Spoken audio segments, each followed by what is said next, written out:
لك أن تتخيل يا صديقي إنك تتولد بموهبة سحرية أسطورية، ولكن للأسف في عالم بيمقت الصحراء، عالم مليان بالوحوش اللي هدفها تمحي الجنس البشري من على وجه البسيطة. وفي الوقت اللي تكتشف فيه قوتك العالم خلاص كان على حافة الهلاك. فدعوني أرحب بكم في أكاديمية أرتيميس جحيم الصحراء. اهلا بيك صديقي العزيز في فيديو اكشن دمار مولع نار النار. المعنى الحرفي لكلمة لا تحكم على الكتاب من عنوانه. انمي في البداية تفكره عادي ولكنه اسطورة صديقي. فمن غير ما اطول عليك في الكلام صلى على الحبيب المصطفى عليه افضل الصلاة والسلام، وهيا بنا نبدأ سرد الحكاية.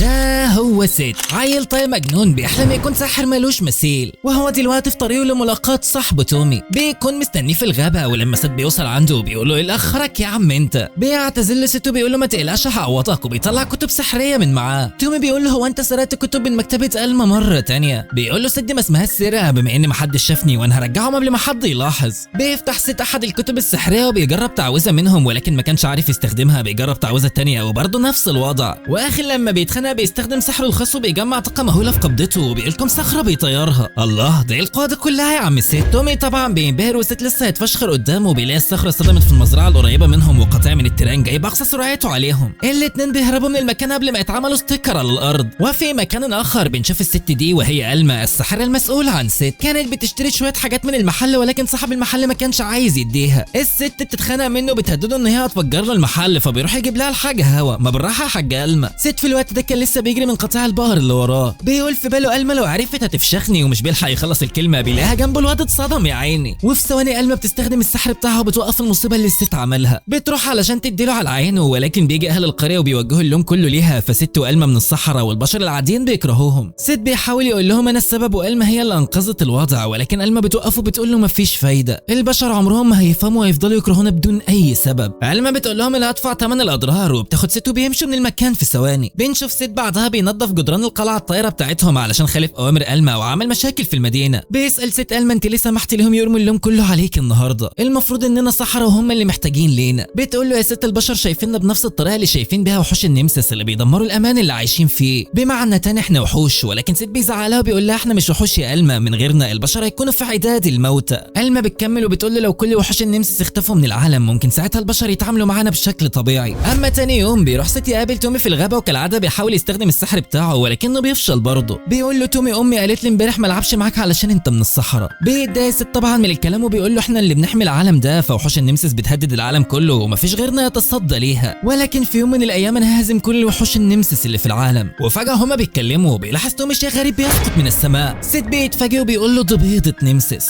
بيقول له تومي احنا لازم نقول لألما بسرعة، بس سيد بيقول له للاسف مش موجودة. ألما راحت تحارب وحوش نمسس في جزيرة تانية بعيد عنهم. ساعتها ست بيتشجع وبيقول لتومي خد الكل لمكان امن وانا هتصرف، فما تنساش ان انا الساحر برضه. بيوصل للبيت وبيجهز نفسه بكل الاسلحة والادوات اللي موجودة. الواد خد كل حاجة حرفيا. المفروض ان الخفافيش دي كانت توصله للقرية ولكن ست كان تقيل جدا عليهم وبيقع من فوق. في الوقت ده كانت البيضة سقطت في المدينة والناس بدأت تتجمع حواليها. بيجي تومي يحذرهم ولكن الكل بيفضل واقف مكانه. اهل القرية بيقولوا لازم ننادي الساحرة ألما، هي اللي هتقدر تتصرف في الموقف ده. دلوقتي بس السحرة بقوا مهمين، مش دول كانوا سبب الفساد والمشاكل. في الوقت ده حاجة بتسقط من السماء فوق البيضة وبيطلع بطلنا سيد بيقول لهم ما تقلقوش يا جماعة فين البيضة؟ بيقول له انت واقف فوقها يا غبي. بداية مبشرة يا صديقي، بقى الحلوف ده والله هينقذ المدينة. البيضة بتبدأ تشقى وبيخرج منها وحش النمسس. بيطير ست الفوق في ثواني بيستخدم عليه زجاجة متفجرة ولكن للأسف من غير أي فايدة. بيستعمل عليه السيف ولكن للأسف هو كمان بيتكسر. لكمة من الوحش في ثواني بتلزق ست في المبنى بيدمره حرفيا. تومي بيجري يلحق ست وهو وسط حطام المبنى مش قادر يتحرك. الوحش أول لما بيشوف تومي بينقض للهجوم عليه ولكن ست بتصدى ليه في اللحظة الأخيرة وبيحميه. بيقول ست لتومي يهرب بسرعة وست خلاص مش قادر يستحمل. بيحاول ست يقاوم قوة الوحش المهولة وشكلها هي دي نهاية ست يا صديقي. ولكن فجأة هجوم سحري بيسقط من السماء على الوحش ببعيد وبعيد وبينقذ ست من تحت ايده. الكل بيستغرب من صاحب الهجوم ده وبيطلع الساحر العجوز ده هو وفرقته. ست واقف قدامهم وهو مصدوم، ده أول مرة يشوف سحرة تانيين غير ألما. ولكن للأسف الهجوم بتاعهم ما كانش كفاية علشان يهزموا الوحش وبيقف مرة تانية. بس في ثواني العجوز بيأمر اتنين من فرقته بيستخدموا سحرهم وبيقيدوا الوحش ده في لمح البصر. بيتحمس ست وبيقول لهم خلونا قاتل معاكم، انا عملت كل اللي اقدر عليه علشان اكون ساحر زيكم. العجوز بيعجب باصرار بطلنا وبيقول له خلاص هنخليك تقاتل معانا، ولكن اهل القرية كالعادة بيكسروا بخاطر ست. بيقولوا للعجوز ما تثقش في الواد ده، هو سبب كل كل المشاكل. ست بيحبط ولكن العجوز بيوقفهم وبيقول لهم كلنا صحراء زي بعض، ومش عشان هو ضعيف ولسه في البدايه تتعاملوا معاه كده. في الوقت ده ختم الوحش كان على وشك الانتهاء. بيقول للعجوز لاهل القريه انتوا لازم تبعدوا عن المكان. بيقولوا له احنا اهالينا لسه في البيوت ومش هنقدر نسيبهم. بيقول لهم خلاص هنساعدكم في اخلاء باقي اهل القريه، ولكن محتاجين حد يقوم بدور الطعم ويجذب انتباه الوحش ده. بيسال ست لو تقدر تعمل كده. بيقول له ايوه. الكل بيسيب ست وبيمشي وخلاص الختم على وشك انه يتفك. بيجمع ست قوته وبيستعد لتجويه ضربه للوحش، وبالفعل الختم بيتفك وبينفذ ست عليه ضربه قويه جدا، ولكن ست بيتفاجئ ان الوحش جسمه اتحول لمطاط.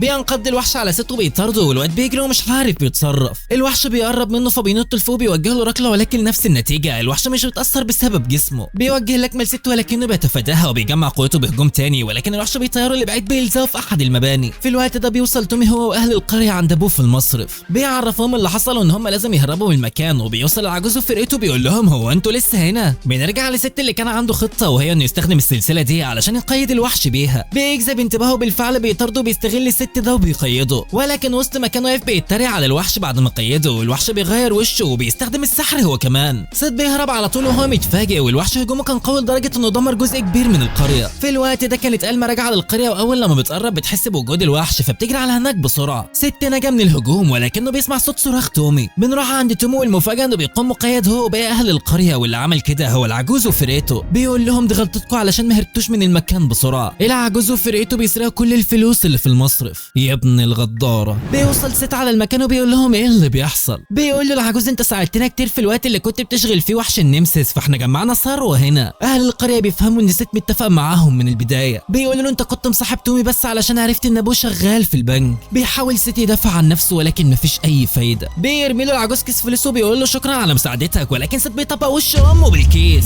بيقول له انت حصل وعار على كل الصحراء، وبينقض على الفريق بايد الاتنين دول لكمه بيطيرهم. بيروح علشان يقضي على الاخير ولكنه بيستخدم سحره وبيتصدى لهجوم ست. العجوز بيقول له انا ما يهمنيش رايك فينا، ولكن البشر بيعاملونا على اننا وحوش فاحنا ليه نحميهم. في الوقت ده كان وحش النمسس فك قيوده، فالسحر اللي استخدمه الواد علشان يتصدى لهجوم ست جذب انتباه الوحش. العجوز وفريقته بيهربوا من المكان قبل ما الوحش يوصل. بالفعل الوحش بيوصل وبطلنا مرمي على الارض لا حول له ولا قوه ومش قادر يقف قصاده. بيجمع الوحش قوته وبيستعد لاطلاق هجوم ينهي كل اللي في المكان، ولكن ست بيقف على رجله مره تانية وبيقول لصاحبه تومي ما تقلقش انا هحميك طول ما انا فيا نفس، وعايزك تعرف ان الصحراء مش وحشين يا صاحبي. بيقف ست قدام هجوم الوحش وبيفتكر كلام العجوز وبيقول انا مش شبهك، لا انا هكون اقوى ساحر على الاطلاق. وفي ثواني بيطلق الوحش هجومه اللي بيقلب المكان حرفيا. العجوز وفرقته واقفين يتفرجوا بيقولوا اكيد كلهم ماتوا بعد الهجوم ده، ولكن لا والله مش وست موجود يا صديقي. ست كان واقف ومتصدي للهجوم ده بيديه العريتين حتى بعد ما القفازات السحريه بتاعته اتدمرت. بطلنا عمل المستحيل يا ساده حرفيا. اهل القريه بامان والعجوز وفرقته مرعوبين من اللي حصل، وساعتها ادركوا ان اللي قدامهم ده هيكون طفره في تاريخ كل الصحراء. بيجمع ست قوته السحريه وبينطلق على الوحش، وبلكمه واحده بس بتخترق جسم امه ليسقط بعدها على الارض بدون اي حركه. نعم يا صديقي انه الفتى الذي سيكون الساحر الاقوى على الاطلاق. بيقع ست على الارض من فرط استخدام قوته، ولكن الوحش اللي عنده بيقوم مره تانية. ست ما عادش عنده طاقه يقف قصاده، ولكن فجاه هجوم قوي بينزل من السماء بيقسم الوحش ده نصين. الساحره ألما وصلت اخيرا للمكان، بتروح تحضن ست وبتقول له ارتاح انت عملت اللي عليه.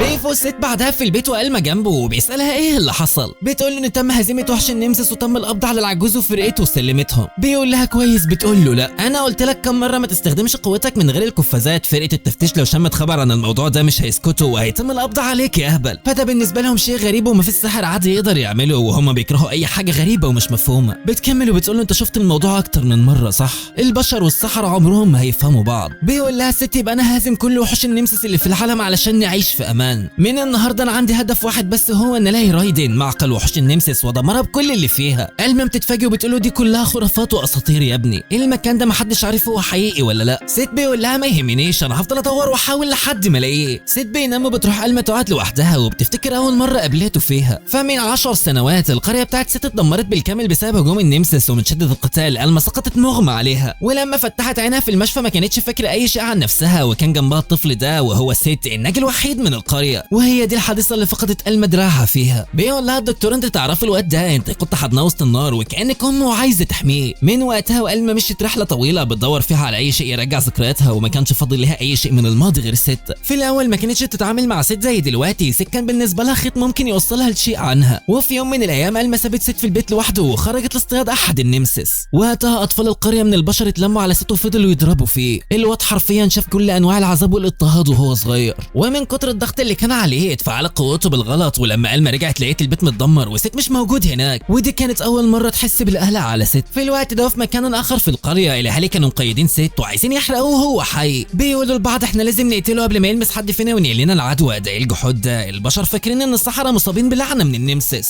ولكن فجاه كل المشاعل اللي في ايدهم بتطفي وبتظهر ألما في المكان. بتحط ايدها على وش واحد فيهم وبتقول له دي هديه صغيره مني، انت دلوقتي بقيت ملعون زينا. الراجل اتجنن على الاخر وبيكون فاكر ان هو اتلعن بجد. بتقول ان انتوا هتتلعنوا لما نلمسكم، ايه رايكم المس كل واحد فيكم دلوقتي؟ كل سكان القريه بيهربوا فورا. بتروح تحضن ست من قلقها عليه، واخيرا حست بحاجه ناحيته. ومن وقتها وألما اتغيرت تماما، ادركت ان في حاجات تانية ممكن تعيش عشانها بدل الماضي اللي بتدور عليه. اتخذت قرارها واشترت السفينه اللي معاهم دلوقتي، وكان كل هدفها انها تلاقي مكان يتقبلها هي وست وتعيش فيه بسلام. فضلوا ينتقلوا من جزيره للتانية يا صديقي، ومعامله البشر ليهم واحده لحد النهارده، ولكن خلاص قرر يغير كل ده. تاني يوم ست بيتسحب علشان ينفذ خطته، ولكن ألما بتقفشه اول لما بيخرج، فهي كانت عارفه هو بيفكر في ايه. بس المفاجاه انها مش بتفكر توقفه المره دي. بتديله المكنسه الطايره بتاعتها كهديه وداع مع شويه حاجات كده ممكن يحتاجها، وبترجع له القفازات بتاعته بعد ما صلحتها له كمان. بتقول له روح بس انا هطلب منك طلب واحد بس، اوعى القوه تحولك لوحش يا ست.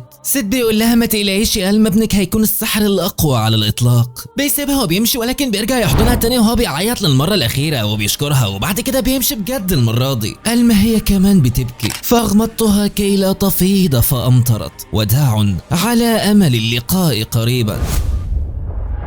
ست وهو في طريق الخروج من القريه بيشوف اهل القريه اللي كانوا بيكرهوه بيبصوا له بامتنان، وده بيزود اصرار ست على تدمير الراديان مهما كلف الامر. بتتواصل ألما مع العاصمه ارتميس علشان يجمعوا بقايا النمسس اللي ست قتله، ولكن الشخص اللي بعتوه بيتاخر 3 ايام. لما بيوصل ألما بتساله انت ايه اللي اخرك؟ بيقول لها انا بعت المساعده بتاعتي قبلي، ولكن من الواضح ان هي انتهت مره تانية. في الوقت ده بنشوف بطلنا ست اللي خبط في سفينه طايره بالغلط، ولكن الجنود بتاعها كانوا مصممين ان هم يحققوا معاه. بيحاول يشرح لهم سوء الفهم بس محدش بيسمعه. بيتجمعوا حوالين بطلنا علشان يمسكوه، فبيستخدم سحره وايدك يالا انت وهو. ساعتها القائد بتاعهم بيظهر وبيشوف القرون اللي في راس ست وبيساله اذا كان ساحر. بيعترف ست بمنتهى البساطه، وساعتها بيقبضوا عليه فورا، وبنعرف ان دول المفتشين ووظيفتهم هي القبض على السحره. رحله بطلنا شكلها انتهت قبل ما تبدا يا صديقي. بيحاول ست يهرب من القفص ويكسره بسحره بس مفيش فايده. ده قفص مصنوع من الفضه السوداء ومعمول مخصوص علشان يكبح السحره. بيسال المفتشين هم ليه قبضوا عليه وناويين يعملوا معاه ايه، وبنعرف ان هم ناويين يحبسوه في زنزانه العاصمه لمده 10 سنين.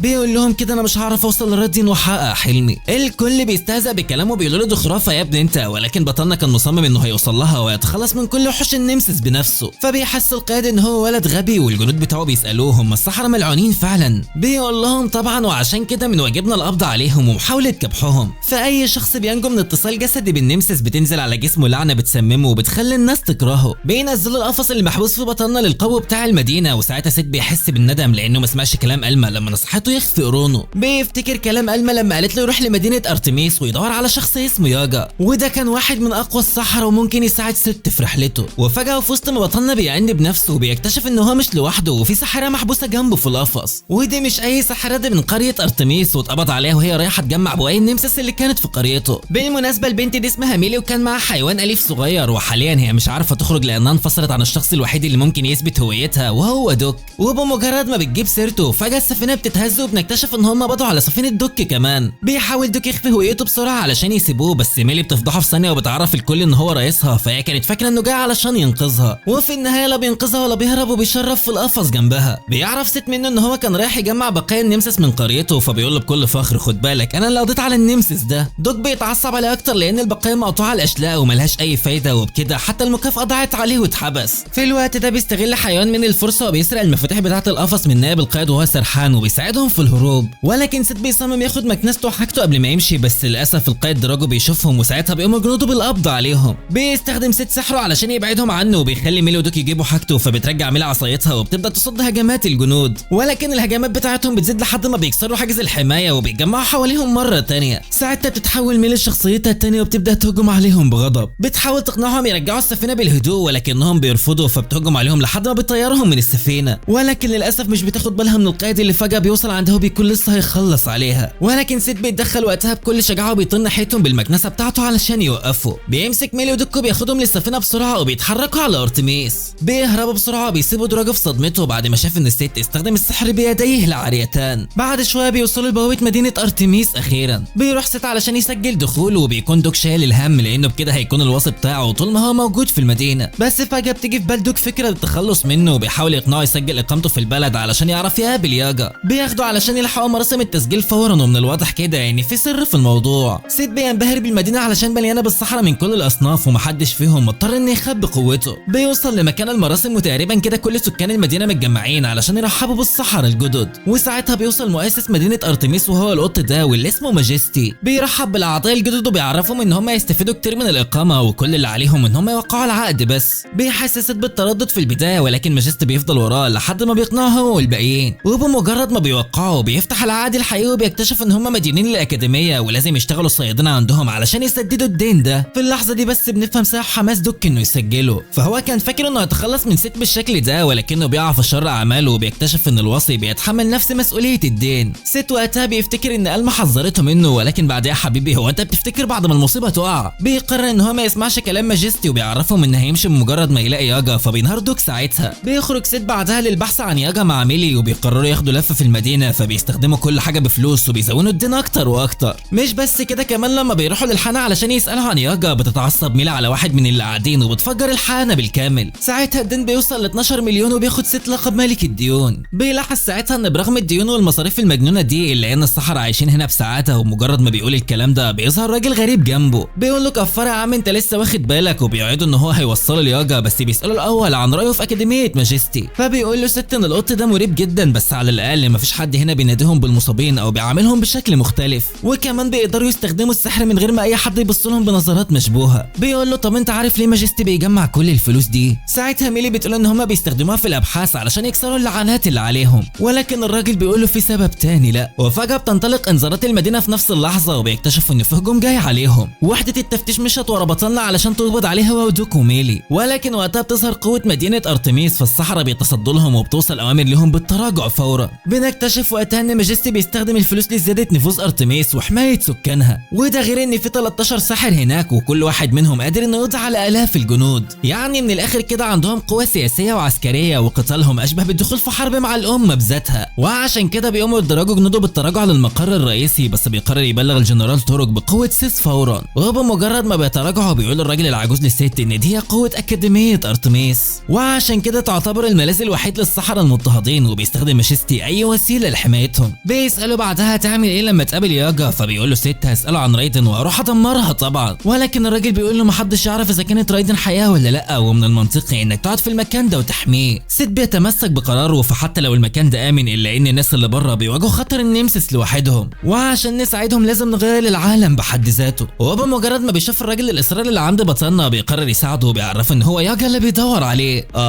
ده كده حلوت على الاخر. في تلك الاثناء بيروح دراجو للجنرال توروك وبيبلغه انه قابل ساحر عنده قرون بيستخدم السحر بايده بدون قفاز، فبيأمر الجنرال بمراقبه ست ولكن يحافظ على سريه الموضوع. اما ست فبيعرف نفسه لياجا وبيخرج الرساله اللي ألما بعتتها معاه وبيساله بعدها عن مكان الراديان، ولكن ياجا بيحرق الرساله بتاعت ألما وبيقول له سواء كنت تلميذ ألما او لا فانا مش هقدر ادي قوتي لحد من غير قوه، لو عايزني اعلمك يا ابني وريني قوتك واثبت لي انك تستحق ده. بيقول له ست بس كده بسيطه، بيجمع قوته زي العاده وبيضرب الشجره بكل ثقه وهو ضامن نجاحه، ولكن ياجا بيضربه وبيقول له انت عبيط يالا، انت جمعت الفانتازيا في ايدك وضربتها، هو انت بتسمي ده سحر من الاساس؟ بيقول له انا مش هقول لك اي حاجه عن راديان غير لما تستخدم اساسيات السحر الهجومي. ومن تاني يوم بيطلع ست على بيت ميلي وبيترجع تعلمه السحر الهجومي، لكن ميلي بتعتذر له وبتقول انها مش بتعرف تستخدم السحر الهجومي غير لما بتتعصب وشخصيتها التانيه بتظهر، فبيطلب منها تعلمه ازاي يقدر يجمع الفانتازيا على الاقل، ولكن من غير فايده برضه. بيصعب عليها فبتقول له انا عندي حد ممكن يساعدك، وبتاخده بعدها عند دوك اللي كان بيستعد علشان يقابل حب حياته وهي الانسه ميلا صاحبه مقهى القدر. وبمجرد ما بيوصلوا بتخرج ميلا ترحب بيهم وبتتعرف على ست، فبيسرح دوك في جمالها كالعاده، وساعتها ابوها بيضربه وبيتخانق معاه. وكاعتذار وعربون صداقه لست بتقرر ميلا تعزمه على الاكل وبتقعد تتكلم معاهم شويه. اول لما بتعرف ان ست بيدور على ريديان بتعجب بشجاعته، بس ست بيقول لها ان محتاج يتعلم السحر الهجومي الاول، وعشان كده عاوز دوك يساعده بما انه باحث وكده. بس دوك بيقول له هو انت فاكر ان انا هوافق بعد كل اللي انت عملته معايا؟ مش كفايه الدين اللي انت دبستني فيه ده؟ انا ما بقتش عارف انام من بعد ما شفتك يا اخي. ولكن بكلمه واحده بس من ميلا بينسى دوك كل ده وبيقرر يلعب دور الشهم ويساعده، ولكن بيندم بعد لحظات وبيكتشف ان هو دبس نفسه. بيقول للست انا مش هعمل لك حاجه غير ان هقرا لك كتب التعويذ، وبيبدا بتعويذه وابل الشهب. بيحاول ست ينفذ كل تعليماته بس للاسف من غير اي فايده، ولكن مش بيستسلم وبيحاول يجرب مره تانية. واخيرا بينجح يجمع الفانتازيا فعلا، بس بيفشل في التحكم فيها وبيضربها في توك بالغلط بيطيره. بيحاول يعتذر له بعدها ولكن دوك بيتخلى عنه. بتحس ميلي بالذنب ساعتها وبتتحول لشخصيتها المجنونه علشان تقدر تساعده. بتقرر تعلمه بس بالطريقه الصعبه وبتبدا بالهجوم عليه علشان يصد هجومها، ولكن من غير اي فايده. فجاه هجمه بتطلع منها بالغلط ناحيه ميلا وبيحاول دوك ينقذها ولكنه بيتصاب مكانها. بيحس ست ان مفيش حل غير الهروب منها، ولكنها بتلحقه وبتستمر في الهجوم عليه وهي بتدمر المدينه. بيترصد بعد ما اتصاب من هجومها وقفازاته بتتقطع، وساعتها بيخبط في مبنى من المباني، بس فجاه بيكتشف ان الجسر اللي فوق ميلا على وشك الانهيار. فبيستخدم وابل الشهب علشان ينقذها، ولحسن الحظ بينجح، وساعتها مجرد ده ما بيحصل بترجع ميلا لطبيعتها وبتكتشف اللي هي عملته. فبيعتذر لها بشده وبيشكرها لانها ساعدته فعلا. بيروح لياجا علشان يوري له مهاراته وبيعترف فيجا بقوته فعلا، ولكن بيعرفوا ان راديان تعتبر منطقه محرمه واقوى السحرة على مر التاريخ حاولوا يوصلوا ليها ولكنهم فشلوا. وطبيعي ان ولد ساذج زيه مش هيقدر يخطي خطوه جواها، وعشان كده لازم يتدرب لحد ما يبقى من نخبه السحرة. بيقرر يقبله كتلميذ بس بيهجم عليه الاول علشان يختبره، وبيكتشف ان هو لازم يتعلم السيطره على قوته الاول. وبما ان ست ما عندوش بيت فكان بينام في الجنينه، ولكن حتى النوم هناك ما كانش ببلاش، وعشان كده امره دوك ان هو يلاقي مكان يقعد فيه. فبيقرر يطلب من ميلي انها تسلفه بيتها، ولحسن الحظ ان كان عندها اوضه زياده فبتوافق وبيتقعدوا فيها. بيبدا الست يتدرب يوم ورا التاني، وبعدها بيخرج مع ميلي ودوك للفطار في مقهى ميلا، وكالعاده بيتعكر مزاج دوك بسببهم. فبتعرض عليه ميلا انه يجرب خلطتها الجديده، وبرغم ان كل خلطاتها ما تتشربش بس مش بيقدر يرفض لها طلب. وعلى غير العاده بيتصدم دوك من الطعم لدرجه انه بيقول لها ان دي احسن قهوه داها في حياته، لكن مش بيلحق يتهنى كتير وفجاه بتخرج ايد اخطبوط من البلاعه اللي تحت وبتشده لتحت الارض. بيتصدم ست وبيفتكر ان ده وحش نمسس، ولكن ياجا بيقول له ان ده مخلوق شبه الاخطبوط على وشك الانقراض واسمه سمكه الكراكن الشيطانيه، وعايش في المجاري لانها المكان اللي بيرمي في الصحراء كل حيوانات التجارب. بس لحسن الحظ ان هو مش بياكل البشر لكنه بيحب القهوه، وعشان كده ظهر ساعتها. بس المشكله ان دوك بيشرب قهوه دايما، وده خلى ريحه دوك قهوه وممكن الوحش ده ياكله على الرغم من انه بشري. بنروح لدوك في الوقت ده اللي بيتصدم لما بيشوف الوحش اللي خطفه وكان بيشرب القهوه بتاعته. فبيحاول يهرب وهو مشغول، ولكن الوحش بيمسكه من رجله وبيبدا يشم فيه علشان ياكله بالفعل. ولكن فجاه بيشم ريحه قهوه قويه جدا من بعيد، بيتحرك ناحيتها بسرعه وهو ماسك دوك، وبنكتشف ان ست وميلي نزلوا بجردل قهوه كبيره علشان يستدرجوه وينقذوا دوك. بس ياجا رفض ان هو يروح معاهم وسابهم يتعاملوا معاه لوحدهم، لانهم لو ما تخلصوش منه مش هيعرفوا يتعاملوا مع وحوش النمسس. بيخرج الوحش عندهم فجاه من تحت الميه وبيطمنوا ساعتها بما انهم بيكتشف ان دوك عايش على الاقل. بينطلق ست للهجوم على الوحش علشان ينقذه، ولكن ضربته كانت ضعيفه جدا لدرجه ان الوحش ما حسش بيها اساسا. وفجاه بيسرق القهوه منهم وبيهرب بسرعه. بيحاولوا يوقفوه ولكنه بيضربهم بالحبر بتاعه لحد ما بيفقدوا الوعي. في تلك الاثناء كان دراجو ورجالته مستمرين في مراقبه ست، وبيحس دراجو انه ولد عادي ومش خطير زي ما الجنرال فاكر. اصل مش معقوله ولد زي ده عنده القوه اللي الجنرال قال له عليها. بيرجع ست وميلي للمقهى بعدها وبيقرروا ان هم يجربوا خطه جديده. بيستخدموا الافاخي اللي ميلي بتستخدمها في القبض على النمسس، ولكن دوك اللي بيقع فيها وبيهرب الوحش بالقهوه مره تانية. بيحاولوا يمسكوه بشبكه الصيد بعدها، بس للمره التانية بيقع دوك في الفخ بدل الوحش. بيقرروا يخدروه، بس اظن احنا عارفين ايه اللي هيحصل، وساعتها بتفقد ميلي اعصابها وشخصيتها بتتحول وبتهجم عليه ولكن من غير اي فايده. فبترجع للمقهى مع ست وهم تعبانين، وبيسالهم ياجا اذا كانوا عايزين يستسلموا، وبيحاول يحبطهم ويخوفهم من المخاطر، ولكن ست بيرفض تتخلى عن دوك مهما حصل. بتحاول ميلا تهديهم وبتجيب لهم اختراع من اختراعاتها كالعاده، وساعتها بتيجي في بال ست فكره مختلفه. بياخد جردل القهوه وبينزلوا لاستدراج الوحش، بس المره دي بيكون شايله بنفسه. دوك بيحس بيأسه وبيأمرهم يسيبوه في حاله، وبيقرر يعيش في المكان ده وخلاص لان حياته مليانه كوارث ومفيش فرق لو عاش هناك او هنا مع الكائن ده. الله، اخيرا شفت حد بأس منك يا صديقي. ولكن ست بيقرر ينقذه غصب عنه وبيرمي جردل القهوه عليها علشان ينفذ خطته. بيتصدم دوك لان بالشكل ده الوحش هياكله، ولكن بيكتشف ان ده خطته بالفعل. وبمجرد ما الوحش بياكله بيرجع كل اللي في بطنه بسرعه، وبيكتشف دوك ان هم دلقوا على ست قهوه بخلطه ميلا الغريبه. ولما بيخرج ست ساعتها بيستغل ضعف الوحش وبيهجم عليه بمساعده ميلي. هجومه الاول مش بينجح فبيجمع قوه اكبر، والمره دي بيكون على وشك القضاء عليه، بس دوك بيوقفه بسرعه لانه بقى وبيعتبره صاحبه فعلا ومش هيقدر يتخلى عنه. بتفوت الايام وبيستمر سيت في تدريبه مع ياجا، ولكن فجأة قفازاته بتتقطع اثناء التدريب، فبياخدهم ياجا منه وبيديله قفازات من الفضة السوداء علشان يمنعه من استعمال السحر. ولما سيت بيشغل دماغه بيحاول يشيلهم بيتكهرب، وبيكتشف ان ياجا بيعاقبه لانه بيستخدم الفانتازيا بشكل عشوائي وبيأذي نفسه في النهاية. سيت كان مختلف معاه في الرأي وشايف ان تجميع كمية كبيرة من الفانتازيا بتدل على قوة صاحبها. ساعتها ياجا بيسأله انت ايه هدفك من تجميع كل القوة دي؟ بيقول له علشان كل ما اكون اقوى كل ما ده كان احسن وهقدر اقضي على النمسس بسرعة. ساعتها بيقول له انت مركز على سعيك على القوة لدرجة انك ناسي اهم حاجة. بيقرر ما يشيلش منه القفازات غير لما يعرف ايه هي الحاجة دي، وبيهدده بالطرد لو شالهم بنفسه. بيتعصب سيت لانه مش فاهم كلامه اصلا، بس ابو ميلا بيقول له ان ياجا مش بيقول كلام ملهوش معنى. وقتها بيوصل دوك على المكان وبيقول لهم بقى ان ماجست طلب يقابلهم. بيروح يقابلوه بيقول لهم ان استدعاهم لان ديونهم زادت جدا لدرجة ان هي بقت اعلى ديون في الاكاديمية. فبيفرح سيت وميلي لانهم حققوا رقم قياسي جديد، اما دوك فبينهار جنبهم وبيقول لهم هو انتوا بتضحكوا على ايه؟ ما الدين ده في رقبتي انا كمان. بيكمل ماجست وبيقول لهم ان هم لازم يسددوا الدين ده، وبيدبسهم بعدها في شوية مهمات، وكانت مهمة سيت وميلي هي تنظيف سطح الاكاديمية. وفجأة اثناء التنظيف بيلاحظ سيت وميلي مكنسة غريبة رايحة ناحية بوابة الخدمات.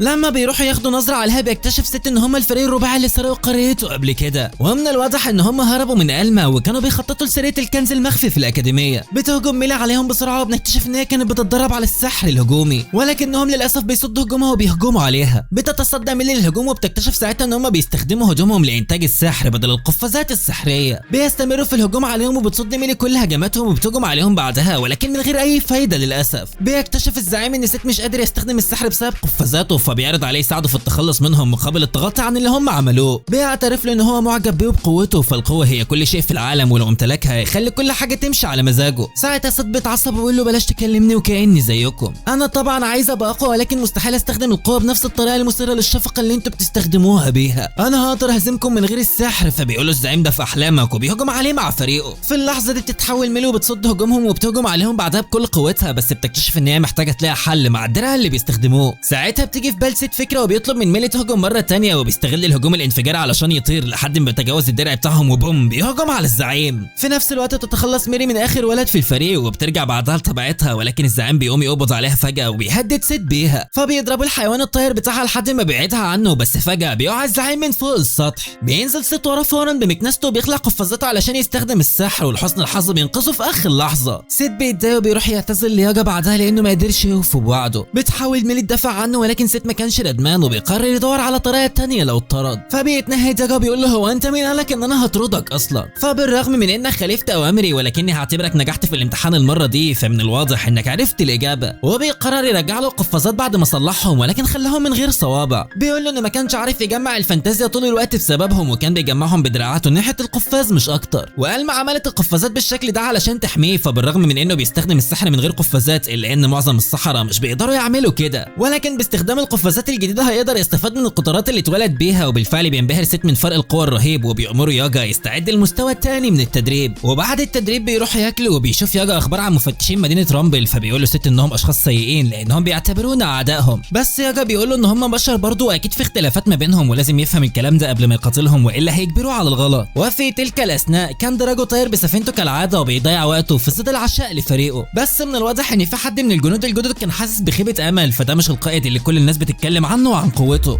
وبعدين من امتى والقائد بيحضر ل10 رجالته بنفسه؟ مش المفروض يكونوا بيقاتلوا الصحراء للحفاظ على نظام العالم برضه؟ دراجو بيلاحظ خيبه امل وبيحاول يقنعه ان هو مش راجل خارق زي الاشاعات ولا حاجه، ولكنه مركز على النجاح. ولكن فجاه بتحصل عاصفه بتدمر السفينه وبيقضي الجنود الليل في تصليحها، وبيضطر دراجو يساعدهم كمان. بتوصل رساله من فرقه تانية في منطقه جنبهم سفينتهم اتحطمت وبيطلبوا مساعده فورا. ومش زي ما انت ما توقعت يا صديقي، الضرر ما كانش بسبب العاصفه، ده كان بسبب وحش نمسس. اما سيت فكان متفاجئ من كلام ياجا وبيقول له بدهشه يعني كده في اشخاص طيبين في وحده التفتيش؟ فبيأكد ياجا على كلامه وبيقول له الكلام ده بينطبق يا ابني على كل الناس سواء كانوا سحرة او حتى ناس عاديين، فكل شخص بيعبر عن نفسه، ولو عمموا الكلام على الكل واخدوا حد كويس بذنب المجموعه ساعتها هيكونوا زي البشر اللي بيكرهوا كل السحرة. بنرجع تاني لدراجو اللي بيروح يساعد السفينه المحطمه الخاصه بالقائد دايموند وبيساله ايه اللي حصل للنمسس بعد ما هاجم عليهم، ولكن دايموند ما كانش مهتم بيه اصلا، فهو ما صدق يتخلص منه وكان عايز يوصل للغنيمه اللي معاه في المقر الرئيسي. لما بيساله دراجو عن الغنيمه بيوري له مجموعه السحرة اللي قبض عليهم. الوضع ما كانش مريح لدراجو وبيبدا يشك فيه وبيساله انت ليه طلبت مساعدتنا؟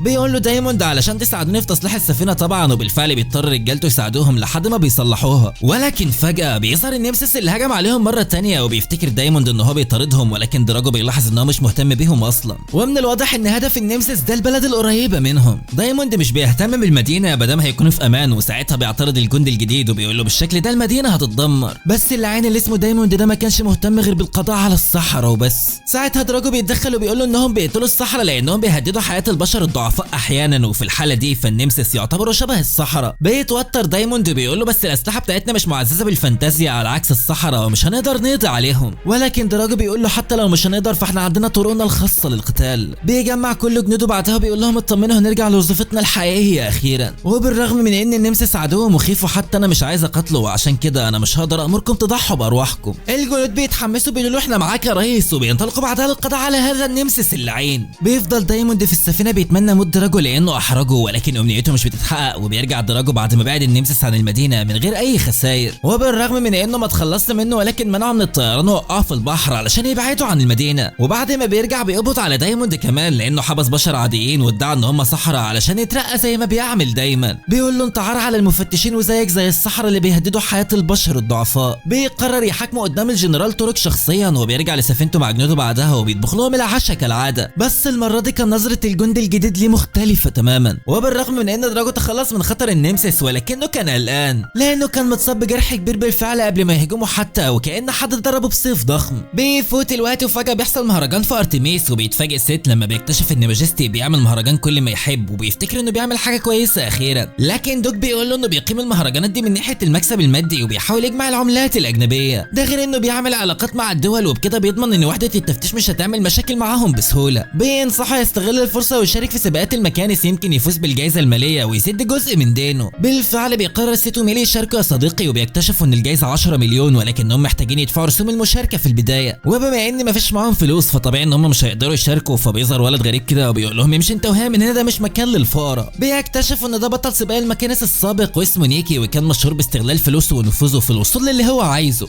بيبدا الواد ده في استفزاز ست لما بيتكلم عن ألما وعن رفضها للانضمام لارتميس، وبيقولوا ان اكيد بتهرب طول الوقت لانها ضعيفه. ساعتها بيتعصب سيتو بيقول له اياك تتكلم عن ألما بالسوء، انت ما تعرفهاش اصلا يالا. ولكن نيكي بيستفزه اكتر وبيتحداه يفوز عليه في السباق بما انه تلميذها، وساعتها هيقدر يصدق كلامه. بالفعل بيوافق سيتو على التحدي من غير اي تردد، وبتلاحظ ميلي ان هو بيثق في ألما جدا، فبيحكي لها عنها وعن ازاي ساعدته لحد اخر لحظه حتى انها تخلت عن مكنستها وادتها له، وعشان كده لازم يفوز علشانها هي كمان. بيشارك سيت في السباق وهو مبسوط بالمكنسه بتاعته، بس بيتفاجئ بعدها من المكانس المتطوره اللي بيشوفها مع بقيه المتسابقين، بالذات المكنسه بتاعت نيكي واللي كانت من احدث طراز. ولكنه بيصمم يفوز عليه مهما حصل، وبتشارك ميليها كمان علشان تساعده. وطبعا دوك بيتدبس في رسوم المشاركه وعشان كده عايزهم يفوزوا باي ثمن، ومن الواضح ان سيت هيعملها فعلا يا صديقي. فمع بدايه السباق بيبدا يتجاوز باقي المشاركين بالرغم من ان مكنسته قديمه لحد ما بيوصل لنيكي وفريقه واللي بيكونوا محتلين الصداره. ولكن فجاه ماجستي بيظهر بمكنسته العملاقه وبيبدا في الهجوم على المشاركين علشان يتخلص منهم ويفوز بالفلوس لنفسه، ده غير ان الخسران ديونه هتزيد يعني مكسب من كل النواحي. لكن ميلي بتصد هجمته وبينطلق ست للهجوم عليه علشان يتخلص منه، فبيضربوا ماجستي بمدفع النار وبيفتكر الكل انه خسر. ولكن لا والله، ست بيصد هجومه بفضل تدريب ياجا وبينطلق للهجوم عليه، فبيضطر ماجستي انه يهرب وبيفجر سفينته. بعدها بتفقد ميلي توازنها وبتقع بسبب الانفجار، ولكن ست بينقذها بسرعه وبينطلق بكل سرعته علشان يكمل السباق. بيقرب من خط النهايه وخلاص فاضل لحظات على الفوز، لكن للاسف بطلنا بيتراجع لما بيشوف زمايله وقعوا وبيروح ينقذهم. وبالرغم من موقفه الشهم ده الا ان نيكي هو اللي فاز بالجائزه، وده لانه عدى خط النهايه قبل بطلنا ست. بينهار دوك ساعتها لان ديونهم زادت مره تانية، ولكن ست بيضحك ببساطه وبيقول له ايه المشكله يا عم لما يزيدوا شويه، ما زياده الخير خيرين. ونتيجه لزياده ديونه بيحس دوك ان ميلا هترفضه ولو اعترف لها بمشاعره، وعشان كده بيقرر يسدد الدين في اسرع وقت. بيجمع طلبات الشغل اللي وصلت لهم في البدايه وبيبدا يدور على مهمه مناسبه، ولكن كل المهمات كانت اسوأ من اللي قبلها لحد ما فجاه بتقع على وشه ورقه مهمه لمطارده نمسيس مجهول، فبيحس بالتوتر لان دي اخر مهمه ممكن يعملها وبيقرر يتظاهر وكانه ما شافهاش. لكن ست وميلي بيوصلوا ساعتها وبيشوفوا الطلب وبيكتشفوا ان في شخص من مدينه رامبل بيطلب مساعدتهم في القبض على النمسيس اللي هناك لان وحده التفتيش مش مصدقه ان هو موجود، وده بالرغم من كل حالات الاختفاء المستمره. فبيتحمس ست وبيقرر يروح مع ميلي علشان يقبضوا عليه. بيطلبوا من دوك يروح معاهم فبيحاول يتهرب منهم بالذوق في البدايه، بس لما بيصمموا بيقول لهم روحوا من غيري. بيحاولوا يقنعوه يروح معاهم لانه باحث وهيساعدهم بالمعلومات اللي عنده، ولكنه بيتعصب وبيقول لهم انا خدت قرار بعدم المشاركه في اي شيء خطير. بس فجاه قراره بيتلغي اول لما بيلا بتفكر ان هو رايح، وبتبدا تتكلم عن شجاعته وقوته وازاي مستعد يخاطر وبيخاطر بحياته علشان الناس. واكيد بعد كل الكلام ده بيوافق من غير تفكير، وكالعاده بيندم بعدها بثواني، ولكن مفيش مفر يا حبيبي. بيركبوا السفينه علشان يتحركوا، بيروح ياجا يودعهم، ومجرد ما بيتحركوا بيلاحظ دراجو ان هم رايحين على رامبل. بيقرب سيت واصحابه من المدينه وبيحاولوا ساعتها يخفوا رونو علشان ما يدخلوش في مشاكل، بس المفاجاه ان مفيش اي نقطه تفتيش وبيدخلوا المدينه بكل سهوله. صوت دوشه المصنع كان عالي جدا لدرجه الجنون، والغريب ان بالرغم من انها من اكتر المدن المأهوله بالسكان الا انهم ما قابلوش شخص واحد حتى من ساعه ما وصلوا. بيطنشوا كل ده وبيكملوا طريقهم للعنوان، بس دوك بيتعب في نص الطريق وبيقرروا يرتاحوا شويه. ساعتها بتكتشف ميلي ان الحيوان بتاعها ضاع منها، فبيسيبوا دوك يرتاح لوحده وبيروحوا يدوروا عليه بسرعه. لحسن الحظ بيقدروا يوصلوا له بسهوله، بس فجاه بيجري النمسس من جنبهم وكانه كان بيطارد حاجه. بيروحوا وراه علشان يمسكوه، ولكن في ثواني بيظهر قصادهم رغم ان هو كان بعيد عنهم بمسافه كبيره. بيكتشفوا ساعتها ان في 2 نمسس شبه بعض بالظبط، ولكن ده مش بيأثر على خطتهم وبيقرروا ينفذوا عليهم الخطه. بينطلق سيت بكل قوته ناحيه اول واحد وبيجمع كميه هائله من الفانتازيا زي ما غايا نصحه، وبيضربها بعدها وهو بيتخيل اقوى حد يعرفه وهي ألما. بالفعل بيتخلص من اول نمسس بنجاح وبيروح يقبض عليه، ولكن اخوه بيحميه. فجاه بيقوموا يجروا هما الاثنين وكأن حد بيستدعيهم، فبيجري سيت وميلي وراهم علشان يمسكوهم بسرعه، بس المفاجاه ان هما بيلاقوا جيش كامل من النمسا ظهر وبيجري معاهم وكأنهم منومين مغناطيسيا. وفي ثواني بتظهر ايد شخص غريب قصاد سيت وهو طاير بيشد جوه المبنى بسرعه، فبيكسر له مكنسته. بيظهر بعدها شخص غريب جسمه ملفوف بالشاش، فبيساله سيت بغضب هو انت مين؟ بيقول له انه غريم. بيساله سيت عن سبب اهتمامه بالنمسس، فبيقول له ان هو بيطاردهم زيه ومن الممكن ان انتوا تكونوا المفتاح للعثور على الشخص اللي بطارده بقالي سنين كتيره. بس سيت بيتعصب ويقول له بس النمسس دي لينا، فبيكتشف غريم ساعتها انه شغال مع فريق وبيساله عن مكان الباقيين. سيت طبعا مش بيرضى يجاوبه، فبيخرج غريم سيفه العملاق وبيقول له انا مش هكرر كلامي مره ثانيه، ويا ريت تفتكر اجاباتك كويس. بيساله مره ثانيه ناوي تعمل ايه مع النمسس، ولكن سيت مش بيجاوبه وبيبدا يجمع الفانتازيا وبينطلق للهجوم عليه. غريم بيضربه برجله اول لما بيقرب منه، وبيكتشف ساعتها انه لازم يشيل حركته علشان يعرف ياخد منه اجابات، وبينطلق للهجوم عليه هو كمان. بس سيت بيصد هجومه وبيهجم عليه مره ثانيه علشان يشتته، وبينط بعدها وبيحاول يضربه برجله على غفله، ولكن غريم بيفجر كميه ضخمه من الفانتازيا بمجرد ما بيقرب منه.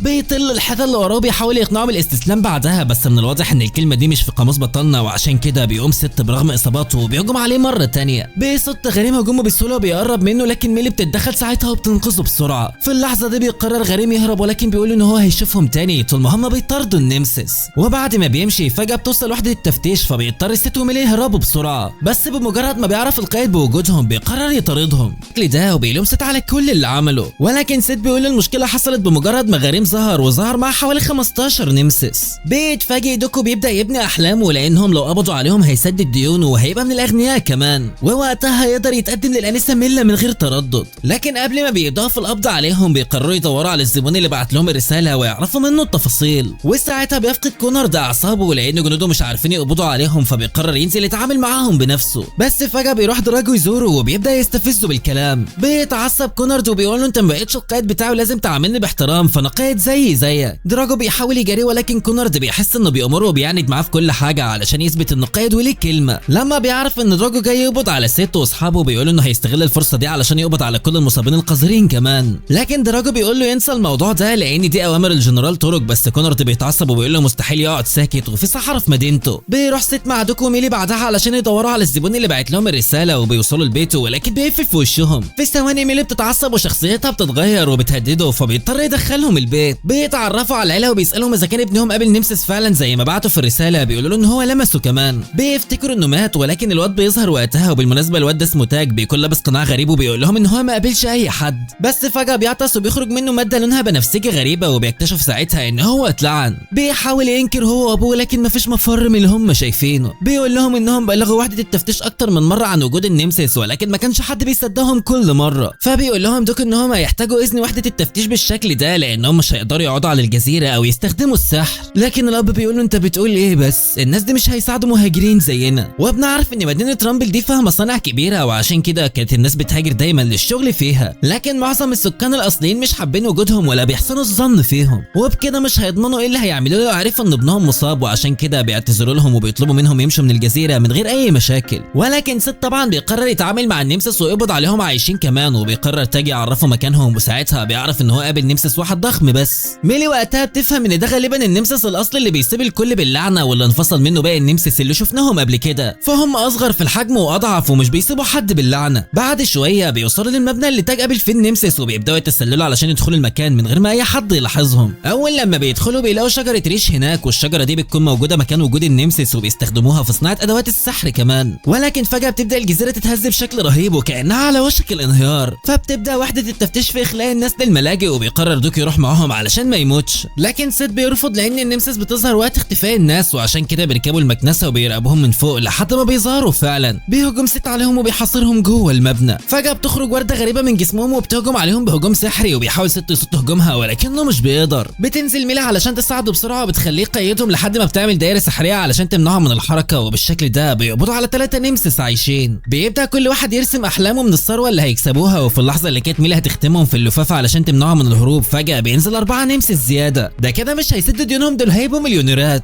بيوصل غريم عندهم وبيقتل كل النمسيس، وبالشكل ده بيدمر احلامهم في نفس اللحظه وبيهرب بعدها. لكن ميلي بنت الخبيثه بتحط عليه علامه تتبع في اخر لحظه، وبكده مش هيتفاجئوا مره تانية. وبسبب تصرفاته الغريبه دي بيشكوا ان السبب وراء الاختفاءات اللي عائله تاج قالت عليها في الرساله. بيقرر دوك يرجع لارتميس وما يكملش المهمه لانه تعبان، ولما بيصمم على رايه بيساله ست عن العلامات الغريبه اللي ظهرت على جسم النمسيس وهو بيقاتلهم، فبيقول انه بيدرسهم بقاله سنين ولكنه ما عرفش الهدف منهم، والحاجه الوحيده اللي اكتشفها انها بتلمع لما في سحر بيسيطر على النمسيس، والسحرة اللي بيسيطروا عليهم دول اسمهم المروضين. في الوقت ده بنشوف بنت غريبه بتعزف على الناي وبيتجمع كل النمسيس حواليها، وبتعتذر للنمسيس الاصلي على موت النمسيس الباقيين. بتقول له انها اخيرا وصلت للمرحله النهائيه بعد 15 سنه. تاني يوم بياخد دراجو لفه في المدينه، وفجاه بيشوف واحد من اتباع كونورد مجمع الناس وبيقنعهم ان المهاجرين هم السبب في الحادثه اللي حصلت امبارح. بيقول لهم ان هم بيتعاونوا مع السحرة والمصابين لاسقاط المدينه، ومن الواضح كده ان في هجوم ارهابي هيحصل زي اللي حصل من 15 سنه وما ينفعش يكرروا المأساة دي مره تانية. بالفعل بيتاثر الناس بكلامه وبيحس كونورد بالرضا لان خطته ماشيه بنجاح، فبيروح دراجو يواجهه بخطته، فبيحاول ينكر في البدايه ولكنه بيعترف بعدها انه عايز يتخلص من كل المهاجرين القذرين اللي لوثوا البلد. فبيبدا دراجو يجادله شويه، بعدها بيقول له انت مش شايف انك مشغول بالمهاجرين لدرجه انك سبت النمسيس ياخدوا راحتهم في المدينه؟ بس كونورد بينكر وبيساله اذا كان عنده دليل.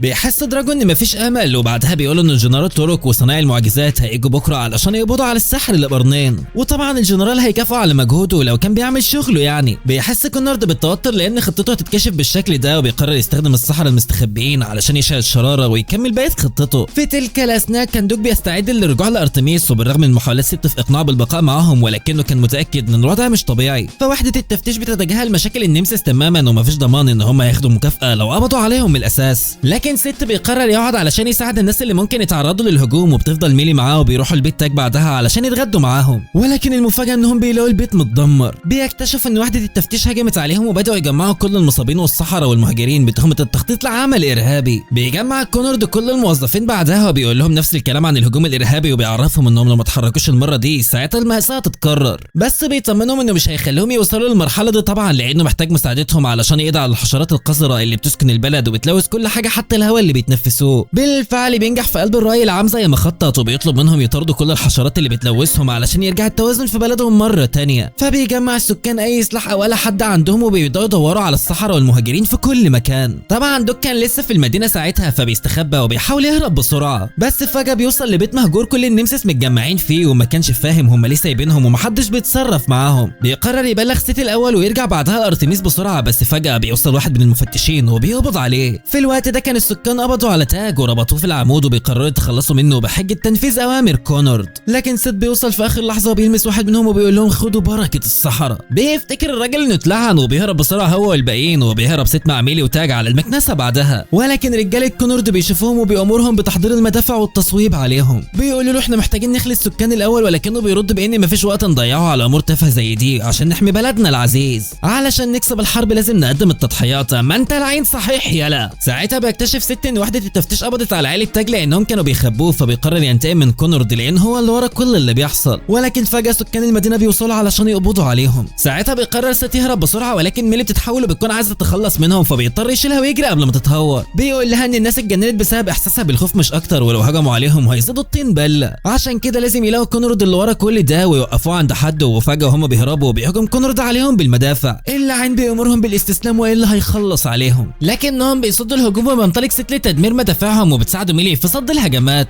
كونرد وقتها بيتدخل بنفسه وبيبدا في الهجوم على ست. لما بتحاول ميلي تساعده فجاه بيظهر دراجو بيوقع العصايه السحريه من ايدها وبيقبض عليها. بيحاول ست يحررها ولكن كونرد بيقول له فكر كويس والا صديقك التاني هيموت. بيعرف ساعتها ان دوك محبوس في قفص وحالته ما تبشرش بالخير وبيحبسوا ميلي معاه. بيبدا كونرد في ضرب ست في الارض وبيسحب القفازات بتاعته علشان يمنعه من استخدام السحر، ولكن دراجو بيحذره ما يقللش من شانه ويمشي معاه علشان يكمل تحقيقه. وبسبب حاله دوك الحرجه بتحاول ميلي تعالجه ولكن مش بتقدر لان مش معاها عصايتها السحريه. ده غير ان هما محبوسين في قفص من الفضه السوداء، فبيحاول دوك يعرفها موضوع النمسيس بس للاسف مش بيلحق يقول اي حاجه. في تلك الاثناء بيتحرك كونرد لشارع 12 المتجمع فيه المواطنين وبيمسك ست وتاج قصاد الكل وبيقول لهم ان الست اعترف له بان المهاجرين كانوا بيخبوا مصاب بينهم. ومش كده وبس، دول كمان بيخفوا قطع من النمسيس في الاحياء الفقيره كسلاح مباغت. لكن ست بينكر كل الكلام ده فورا وبيقول له ما حصلش، المروض هو اللي بيتحكم فيهم. كونرد كان عارف بالفعل ولكنه كان بيأثر على المواطنين علشان يلاقي حجه لتنفيذ خطته الاجراميه. وبمجرد ما بيحقق هدفه بيقفل البوابات وبيحبس المواطنين وبيقول لهم ان كل شخص موجود هنا هيتم القضاء عليه، سواء بقى كان ساحر او حتى كان بشري عادي، لان مفيش وقت للاخلاء. ست بيتعصب وبيقول له هو انت بتعمل ليه كده؟ فبيقول له كونرد انه بيكره ثقافتهم وافكارهم القديمه وكل حاجه عنهم وعشان كده عايز يتخلص منهم. بيتصدم ست من مبرراته الغبيه وبيقرر يوقفه بنفسه وبيجمع الفانتازيا في ايده وبيضربه بكل قوته. فبيتصدم كورنت انه بيستخدم السحر من غير قفازات، لكن هجوم ست مش بيوقفه وبيقوموا رجالته يستمروا في القاء المتفجرات على الناس. ولكن لحسن الحظ غريم بيوصل ساعتها وبيمتص كل الطلقات جوه الشاش بتاعه. بيعالج ست جروحه بعدها وبيساله اذا كانت المروضه تبقى صاحبته، ولكن ست بيقول انه ما يعرفهاش اصلا. بيرد كل الطلقات اللي امتصها ناحيه المدافع علشان يدمرهم ويساعد ست كنوع من الاعتذار على اساءه فهمه. بيعرفه انه كان بيدور على المروضه من البدايه. في نفس اللحظه بتظهر المروضه فوق برج الساعه وبتبدا تجمع في الفانتازيا حواليها لحد ما بتعمل اعصار رهيب. بتتحكم في النمسيس بعدها وبتبدا في نشرهم في المدينه، فبينطلق غريم بسرعه علشان يوقفها والا هيكونوا في ورطه. بيطلب ست من تاج انه يستخبى وبيقرر يوقف البنت دي بنفسه، ولكن كونرد بينطلق بسرعه علشان ينتقم منه. بيحاول ست يقنعه ان ده مش وقت مناسب للقتال، بس ساعتها بيكتشف ان كونرد متفق مع البنت بالفعل وعشان كده بيتجاهل النمسيس. في نفس الوقت ده كانت ميلي محبوسه مع دوك الميت وفي نمسيس بيقرب منهم، يعني لو ما خرجتش هتموت معاها هي كمان.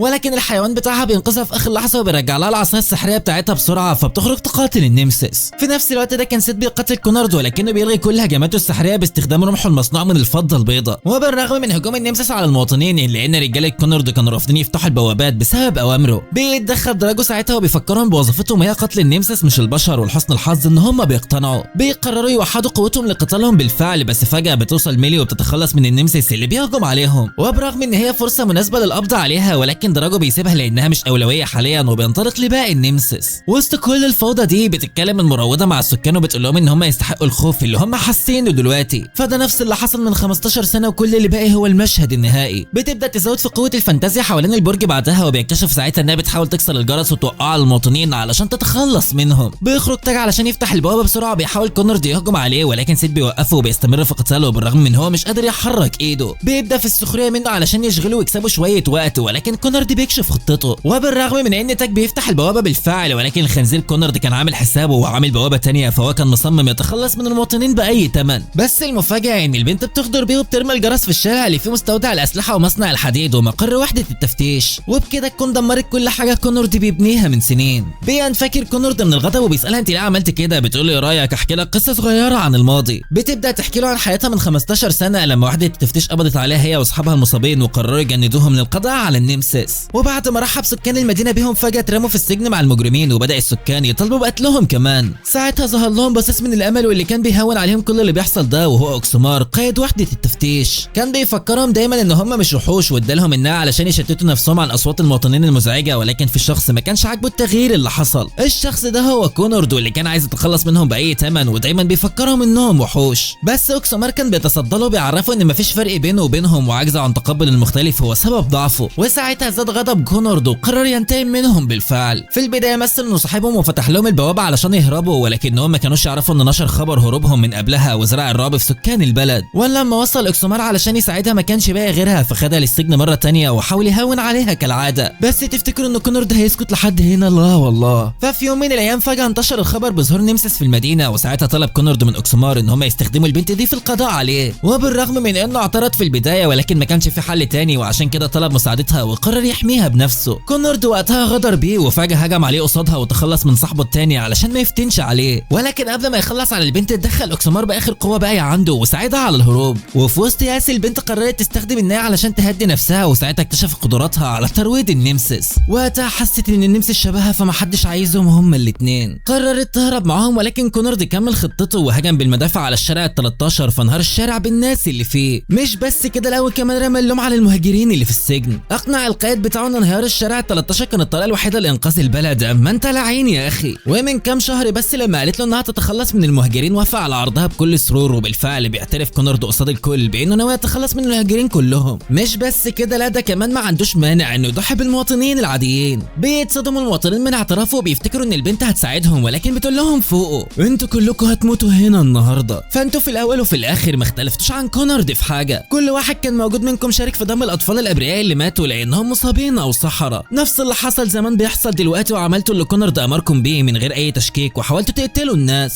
وبما انكم بتحبوا يبقى عندكم قائد يوجهكم، فاسمحوا لي اوجهكم لموتكم المره دي. بتبدا تجهز الاعصار مره تانية، ولكن غريم بيتدخل ساعتها وبيوقفها، وبيقرر كونرد يستغل الفرصه دي وبيأمر جنوده يضربوا المواطنين بكل الاسلحه اللي باقيه. بيزيد غضب ست لانه السبب في معاناه الكل، وبيقول له انه ضعيف ومستحيل يحقق حاجه من غير ما يخدع الكل. بيفقد كونرد اعصابه وبيهجم عليه بكل قوته، ولكن ست بيصد هجومه بايد واحده ومن غير اي ذره فانتازيا. بيهجم كونرد مره تانية وبيطيره لبعيد. ست بيصد هجومه بالفانتازيا وبينطلق الهجوم عليه بكل قوته، وبيصد كونرد هجومه بالرمح وبيقول له ان كل اللي حصل ده بسببهم هم، ومجرد وجودهم في العالم يعتبر خطيئه، فايه المشكله في القضاء عليهم. ومع كل كلمه بيقولها لست كانت قوه ست بتزيد لدرجه انه بيدمر الرمح بتاعه، وكمان بيمتص هجمته باستخدام الفانتازيا علشان يقلل الضرر على جسمه. وبرغم ادراك كونرد لقوته الا انه كان مصمم يقضي عليه. بيطيره بعيد وبيهجم بعدها بالرمح في نفس اللحظه علشان ما يعرفش يصده، بس المفاجاه ان ست بيمتص هجومه جوه الشاش زي ما غريم عمل بالظبط. بيجمع كميه رهيبه من الفانتازيا في ايد واحده وبينزل عليه لحد ما بيتخلص منه. ست بقوته دمر الجدار اللي كان واقف عليه بالكامل. بالشكل ده بيفتح الطريق لكل المواطنين للهروب، وساعتها بيظهر دراجه عنده وبيقرر يعتقله، لكن المراوده بترجع تهجم عليهم مره تانية فبيقرر يسيبه علشان يتعامل معاها ويقبض عليه بعدها. بينطلق ست علشان يوقفها، وفي نفس الوقت ده كان غريم بيقاتلها بكل قوته ولكن بتصد كل هجماته. بيعمل ستار دخان علشان يشتتها ويقبض عليها، وبيسالها مين اللي علمها ترويض النمسس، فالقدره دي بتحتاج سنين لاتقانها. مش بتجاوبه فبيهددها بانه هتخلص من كل النمسس. ساعتها البنت بتخرج نسل مخفي وبتهجم عليه، فبيتوتر غريم اول لما بيشوف الدم وبيهرب بسرعه. اما ميلي فكانت بتقاتل النمسس بكل قوتها، بمجرد ما ست بيوصل عندها بتبدا تعيط وبتقول له ان دوك مات، لكنه بيخرجه من شنطته وبيقول لها انه بقى طفل رضيع، وبيكتشف ان هو بعد ما مات رجع مره تانية للحياه في هيئه طفل لان لعنته هي الاستنساخ. واثناء احتفالهم برجوعه فجاه بيوصل غريم وبيحذرهم من قوه المروضه وبينصحهم يهربوا من الجزيره دي بسرعه قبل ما تقضي عليهم مع الكل. لكن ميلي بتقول له ان عندها خطه لتقييد قوه النمسس، وبيقرر غريم يساعدها ساعتها وبيطمنها ان هم هياخدوا دوك لمكان امن. بينطلقوا بعدها لناحيه المروضه لتنفيذ الخطه، ولكنها بتهجم عليهم بالنمسس فبيتخلص منهم، ولكن بتزود قوه الهجوم لحد ما بتصيبه. بس فجاه في حد بينقذه وبياخده جوه البرج بسرعه، وبنكتشف ان ولد عنده قرنين زيه. بيحس غريم بنبضات ست وبيتاكد ان هو لسه عايش، فبيكمل خطته مع ميلي. بيوصلوا للمروضه وبيشتتها غريم بستاره دخان، وبتهجم ميلي عليها بعدها ولكنها بتصد هجومها. بتنط على الناي وبتضربها في وشها بسرعه، ولكن المروضه بتحدفها بعيد وبتهجم عليها اكتر من مره. بتهددها انها تخلص على كل سكان المدينه لو صمموا يتدخلوا في انتقامها، فبتحاول ميلي تكلمها علشان ترجع للي هي بتعمله ولكنها بترفض. فبتخرج صندوق السرقه وبتختم الفانتازيا بتاعتها جواه، وبالشكل ده بتمنعها من استخدام السحر او السيطره على النمسس. بيستدعي غريم سيفه الضخم بعدها وبيبدا يتخلص من كل النمسس اللي موجودين في المكان. في تلك الاثناء كان ست في البرج مع الولد اللي انقذه اللي اسمه رايدون، فبيساله رايدون انت ليه بتختم قوتك بالضمادات اللي على وشك دي؟ لكن ست بيقول انه بيغطي الجرح اللي اتصاب بيه في اول مره واجه النمسس فيها علشان يمنع لعنته من الانتشار، وده هو الكلام اللي ألما قالته له. بيتنهد رايدون وبيقول له انه كده مش فاهم الفانتازيا ومش قادر يتحكم في قوته الحقيقيه بسببها. بيقول له هو انت بتقاتل علشان مين يا ست؟ هل يا ترى بتقاتل علشان الناس اللي ما عندهاش قوه ولكنهم عنصريين تجاه المصابين وبيقتلوهم، ولا بتقاتل علشان المصابين اللي في الحاله دي هيتقتلوا من الاضطهاد، ولا بتقاتل علشان وحده التفتيش وفي الحاله دي هتكون مضطر تشتغل مع ناس زي كونرد؟ ست وقتها بيسمع صوت المعركه اللي شغاله بره فبيشكره على انقاذه وبيسيبه وبيمشي من غير ما يديله اجابه. اما غريم فقوته بتخلص وما كانش قادر يتخلص من باقي النمسس، وبتبدا المروضه توحد الفانتازيا بتاعتها مع فانتازيا النمسس، وبكده بتبوظ خطتهم وبتكمل الاعصار لتدمير المدينه. بس فجاه بيخرج ست من البرج وبيوقفها، فبتمسك البنت رمحها بتنطلق للهجوم عليه وبتساله انت ليه جاي هنا؟ بيصد ست هجماتها وبيقول لها جاي علشان اوقفك طبعا، وبيامرها توقف تدمير المدينه، ولكنها بترفض وبتستمر في الهجوم عليه. بتجمع كل الفانتازيا وبتضربها ناحيته، وبيحاول ست يصد هجماتها باستخدام الفانتازيا برضه. بتساله انت ليه بتحاول تساعد عدوك، ولكنه بيقول لها عايز احمي سكان المدينه وبس.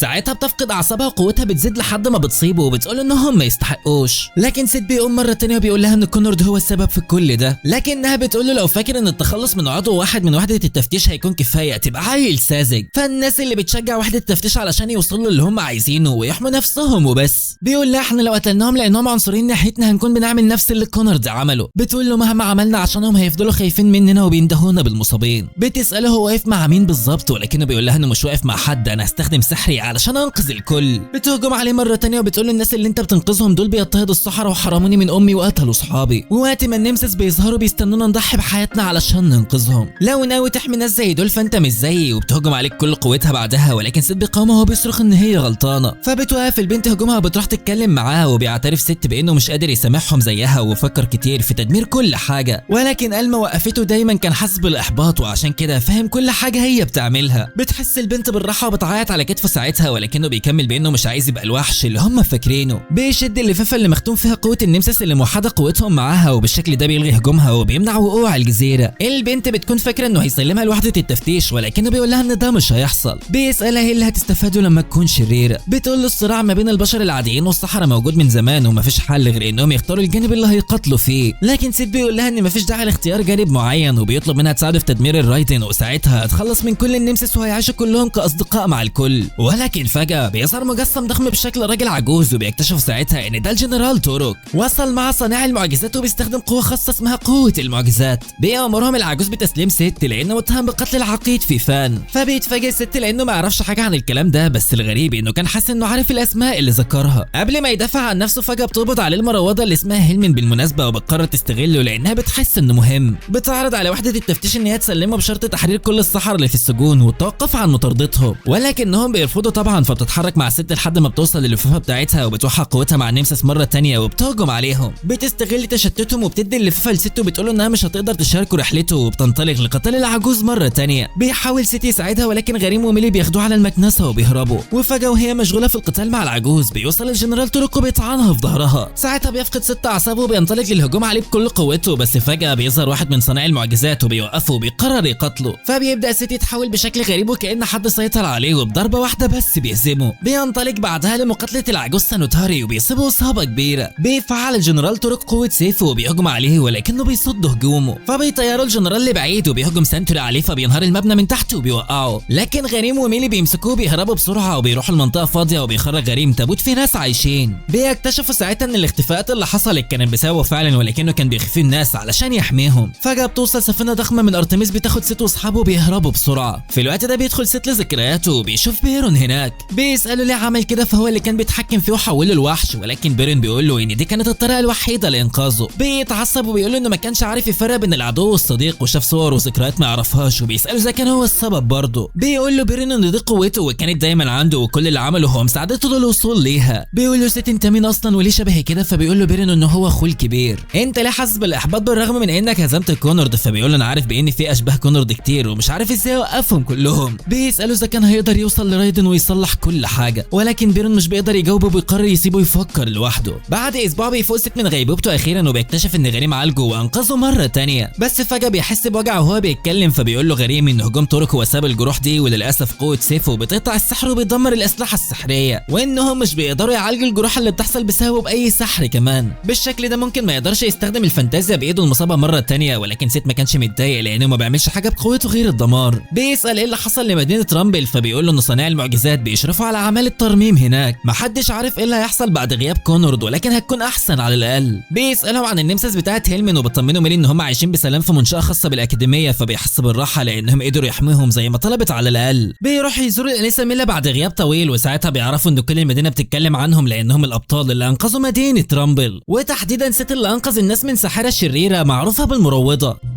بيحس الست بالحزن لان الكل فاكرها شريره، وفجاه بتوصل لهم رساله من ماجستي بيعرفهم انه هيعمل حفله بالليل في قلعته. بيطلب منهم يحضروها، فبتتحمس ميلي وبتطلب من ميلا ان هي تروح معاها كمان، وعشان كده بيقرر دوك يشتري جرعه نمو علشان يكبر بسرعه ويرقص معاها في الحفله قبل ما حد يخطفها منه. بالفعل بيكبر شويه ولكن مش بالدرجه الكافيه، وبعد الحفله بيهتف الكل باسم ملك الديون اللي هو بطلنا. بيتكلم ماجستي عن انجازاته وبيساله عن خطواته الجايه، فبيقول له ست انه هيقضي على رايدن. وبالرغم من انهم بيتفاجئوا في البدايه لان رايدن رايدن مكان خيالي ولكنهم بيثقوا في قوته وبيرجعوا يهتفوا باسمه مرة تانية. بيحدفوا ماجست وسط الجمهور وبيهرب ست منهم بصعوبة. بمجرد ما بيخرج بيقابل نيكي واللي كان غيران منه وبيقول انه بقى مشهور بالحظ وبلاش يتغر في نفسه قوي كده. بيطلب منه يواجهه في نزال علشان يشوفوا مين الاقوى ولكن ست ما كانش مهتم، فبيبدا نيكي يستفزه وبيقول له شكلك خايف يالا. من الواضح ان المروضه دي ما كانتش قويه زي ما بيقولوا، فالمروضه عباره عن ساحره مستواها متدني على اي حال ومحدش فيهم عنده قوه. ست مش بيتحمل وفجاه بيهجم عليه وبيقول له بلاش تتكلم عنها بوضعها، انت ما تعرفش هي مرت بايه ولا كانت عايزه تدمر المدينه ليه. بيصرخ بغضب بعدها بيقول ان في سحره كتير بيعانوا زيها بالظبط، ده غير ان الناس خايفه من النمسس ومن لعنتهم وعشان كده عايز يدمر الرايدن في اقرب فرصه ممكنه. بيسال كل الحاضرين اذا كان حد يعرف عن الرايدن حاجه ولكن محدش بيرد عليه، فبيسيبهم ويمشي بخيبه امل. بيروح بعدها يزور النمسس بتاعه هيلمن وبيفتكر كلامها لما قالت له ان هم مش اشرار. بيحس بالحيره اكتر وما بيكونش عارف يعمل ايه، وفجاه بتظهر ألما وبتضربه لانه ما توصلش معاها ولا مره من يوم ما مشى. بتقول له ليلى ميلي كلمتني ما كنتش اعرف اللي حصل لك ومن الواضح كده انك واجهت وقت صعب في رامبل. فبيقول لها انه مش بطل وما قدرش ينقذ هيملين، ده غير انه تحول لوحش وفقد السيطره على نفسه من ساعه ما سابها وهو بيعمل مشاكل مع الكل. فبتضربه بتقول له كفايه درع وبتوري له الرساله بتاعه تاج اللي بعتها بيشكره فيها لان بفضل مساعدته احوال المدينه اتغيرت تماما. اختفت الخلافات اللي ما بين الناس وبيقول له انه في يوم من الايام هيروح لارتميس وهيبقى بطل زيه. بتقول له ألما ان حتى لو في اشخاص ما قدرش ينقذهم ولكن في حاجات اتغيرت بفضل مساعدته، ونفس اللي حصل مع سكان بومبو هيلز القريه اللي كان عايش فيها. حتى ميلي اجلت علاج جروحها لحد ما تعالجه وده لانه انقذها. فبيحس ست بالتحسن وبيشكرها بيقول لها انه هيدمر الرايدن ويغير العالم مهما كان الثمن. وبسبب اللي كونرد عمله للتخلص من المهاجرين بدات ثقه الناس في وحده التفتيش تقل، وفي محاوله لاصلاح الوضع بيقرر تورك ينشر قواته في مدينه سافندر للقضاء على الفرسان الصحراء. بالشكل ده هيضطروا يدخلوا في حرب، بس المشكله ان كان عندهم نقص في الاسلحه. في الوقت ده كان بيردون بيتكلم مع تورك عن دراجو وبيساله عنه، فبيقول انه شخص مؤمن بالحفاظ على العداله والنظام في العالم لكنه مختلف عنه تماما لانه غير مؤمن بانه هيقدر يغير العالم بقوته الخاصه، وعشان كده ما ترقاش ابدا من المنصب اللي هو فيه. بيرجع دراجو لسفينته بيحاول يتواصل مع البلاد اللي حواليهم على امل انه يسلفوهم الاكل لكن محدش بيوافق لان ثقتهم قلت في وحده التفتيش بعد اللي حصل. فبيحس الجنود بالياس وبيروح الجندي الجديد يتكلم مع دراجو وبيساله هيعملوا ايه دلوقتي بالظبط. فبالرغم من انهم بيقتلوا لمساعده الناس على عكس كونرد ولكنهم بيتعاملوا بالشكل ده لدرجه انه بدا يحس ان هم مهما بذلوا مجهود في العالم مش هيتحسن ولو شويه صغيرين. لكن دراجو بيقول له ده معناه انك تعمل الصح يبقى هتضمن النتيجه الكويسه. بيقول له كمان انه مؤمن ان شخص واحد هيقدر يغير العالم ومفيش حل غير انهم يعملوا اللي عليهم على قد ما يقدروا. بتيجي في باله فكره علشان يجيب لهم اكل وبيطلب منهم يتواصلوا مع القريه اللي انقذوها من هجوم النمسيس اثناء تعاملهم مع ادموند. بالفعل بيتواصلوا معاهم وبيوافقوا على مساعدتهم كشكر على انقاذهم. بنروح عند الست اللي بيروح للمقهى مع ألما وبيكتشف ساعتها ان حبوب القهوه خلصت من عندها، وده لان رامبل كانت بتربط ما بين القاره الشماليه والجنوبيه ولازم حقوق القهوه والقمح تعدي من هناك لتسليمها لارتميس.